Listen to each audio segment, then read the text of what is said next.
Estimados doctores, reciban un cordial saludo.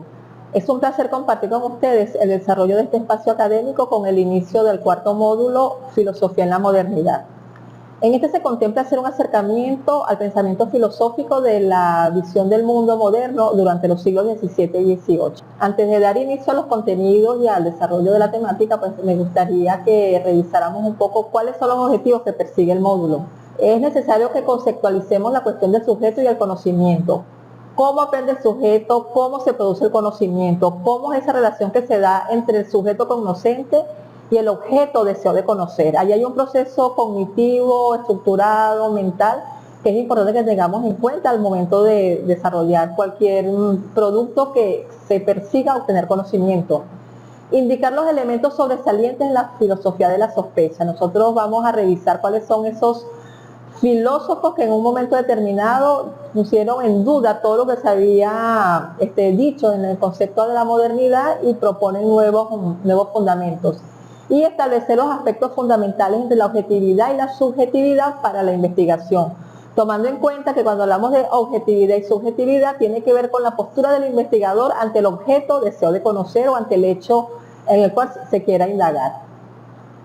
En relación a los contenidos que vamos a revisar, está la cuestión del sujeto y el conocimiento, la filosofía de la sospecha, filosofía y cultura de la investigación positivista, el desacuerdo y la discusión, objetividad y subjetividad y la nueva sociedad de la información y la comunicación como pauta que marca también la ruptura en el mundo del conocimiento de sociedades modernas y posmodernas.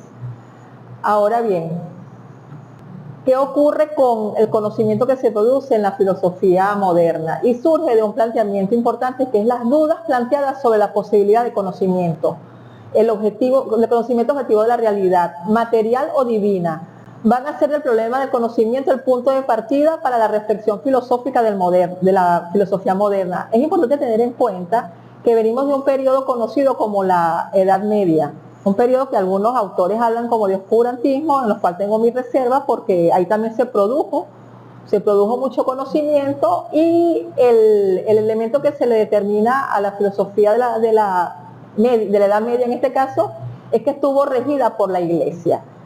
Y por supuesto, cuando estamos hablando de una filosofía y de un conocimiento regido por la Iglesia, todo lo que se da allí va a estar centrado en lo teocéntrico, en esos dioses o en ese Dios único que para el momento en Occidente ya se planteaba como de donde provenía el conocimiento. Es importante que tengamos en cuenta que es esa la reflexión que se plantea en la filosofía de la modernidad.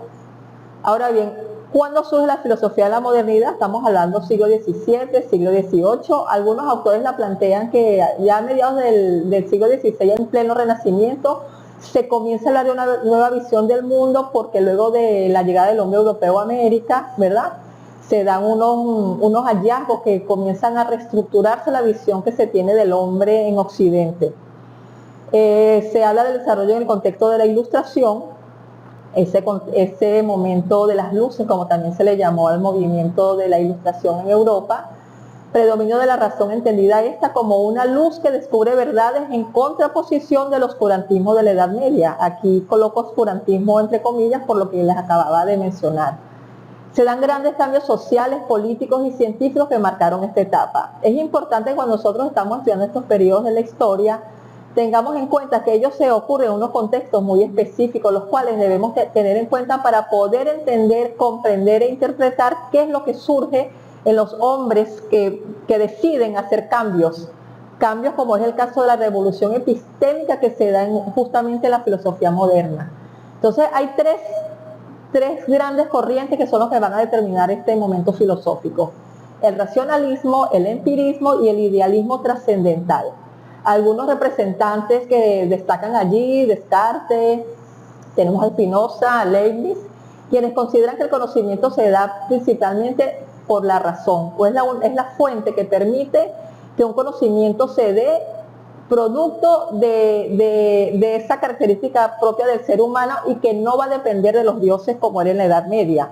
Luego tenemos el empirismo con Locke, George Berkeley y David Hume, quienes creían que el conocimiento, lo más importante era la experiencia. Esa experiencia del ser humano con el entorno era el que era posible para darse un acercamiento al conocimiento.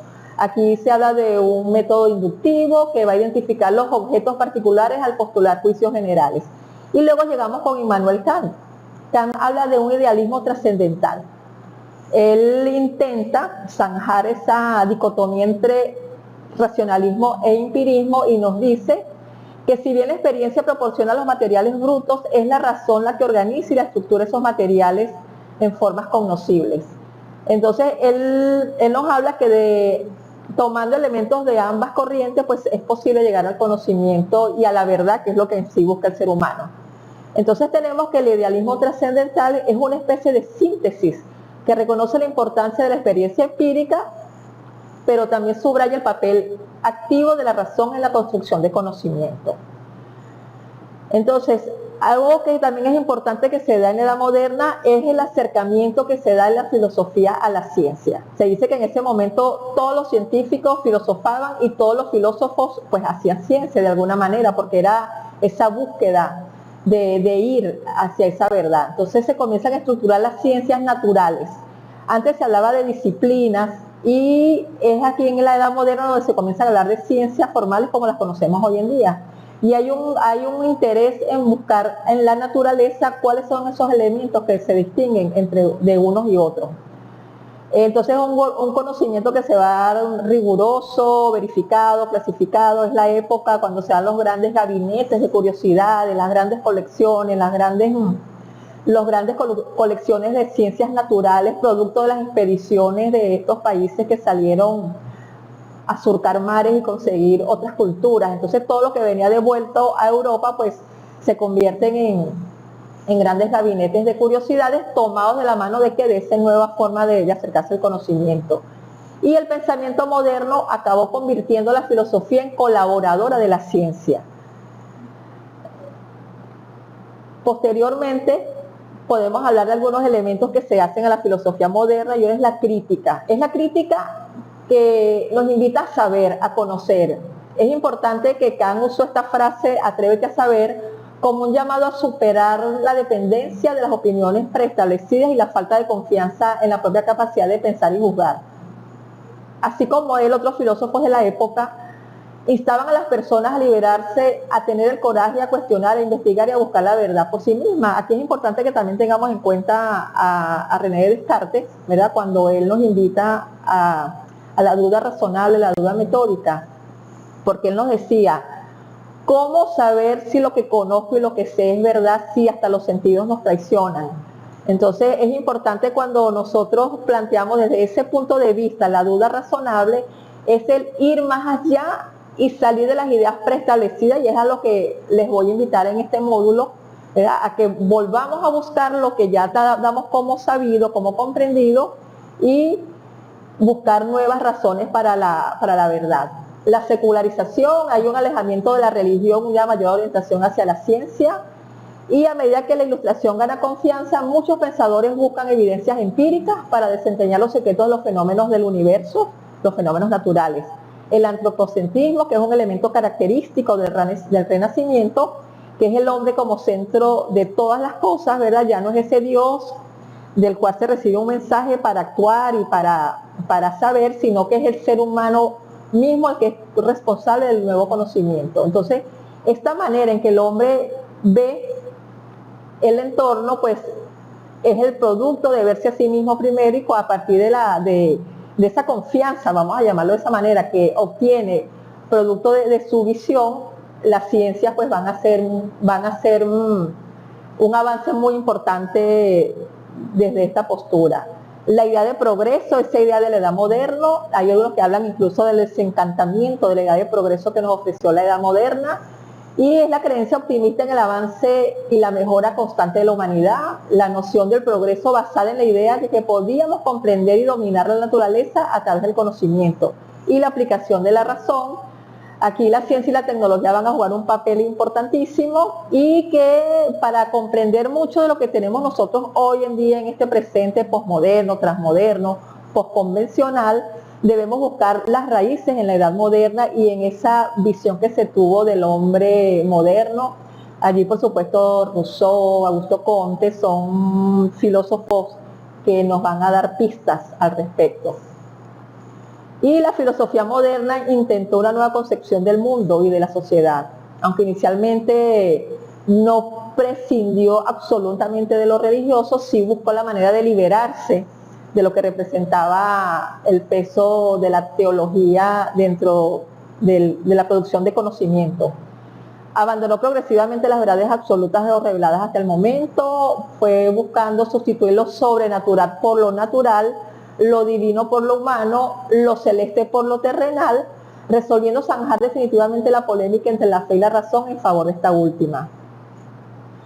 Y este cambio de paradigma, no solo como método de enseñanza, sino también en la manera de aprender y de aprender el nuevo conocimiento.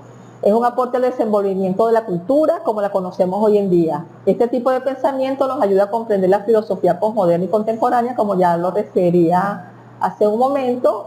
Y para finalizar, puedo decir que la realidad que aprecia el sujeto depende de la racionalidad que imprime la modernidad con su método científico.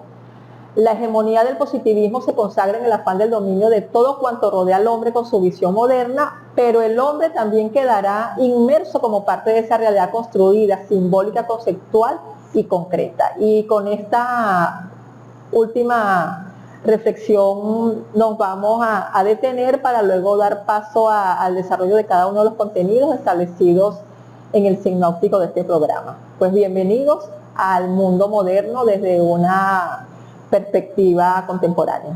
Gracias.